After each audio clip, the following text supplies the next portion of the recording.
Hello guys नमस्कार। म चाहिँ प्रकाश भट्टराई। आज चाहिँ मसँग एउटा महत्त्वपूर्ण किताब जो विश्व प्रसिद्ध किताब भारतको युद्ध कौशल र राज्यका राजगुरु श्री चाणक्यको चाहिँ किताब चाणक्य नीति चाहिँ मसँग आइसकेको छ।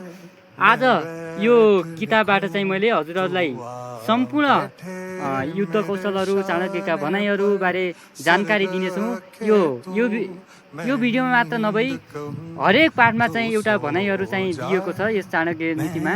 ती सबै भनाइहरू नियमित रूपमा हजुरहरूलाई चाहिँ दिनेछु। यदि हजुरहरू युट्युब च्यानलमा नयाँ हुनुहुन्छ भने सब्सक्राइब गरेर चाहिँ बेल आइकन थिच्न नभुल्नुहोला। हुन्छ त सुरु गरौँ। यो किताबमा के भनेको छ त्यस्तो महत्त्वपूर्ण कुरा। मैले चाहिँ सुरुमा किताब पल्टाउँदैखेरि चाहिँ एउटा महत्त्वपूर्ण कुरा फेला परिसकेको छ। म चाहिँ हजुरहरूलाई पढेर सुनाउँछु। मूर्ख शिष्योपदेशन दृष्ट स्त्री भरणेन च दुखितै संप्रयोगेण पण्डितो अप्यवसिदति भनेर चाहिँ यो भनेको रहेछ, जो संस्कृत श्लोक छ। यसलाई चाहिँ मैले नेपालीमा ट्रान्सलेट गरेर चाहिँ हजुरलाई सुनाउनेछु।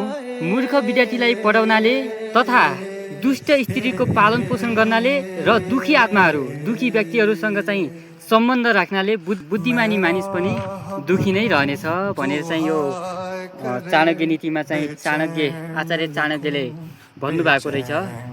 मूर्ख विद्यार्थीलाई ज्ञान दिने, दुष्ट स्त्रीको पालन पोषण गर्ने र दुखी आत्मासँग सङ्गत गर्ने कार्य चाहिँ नगर्नु होला भन्न चाहे।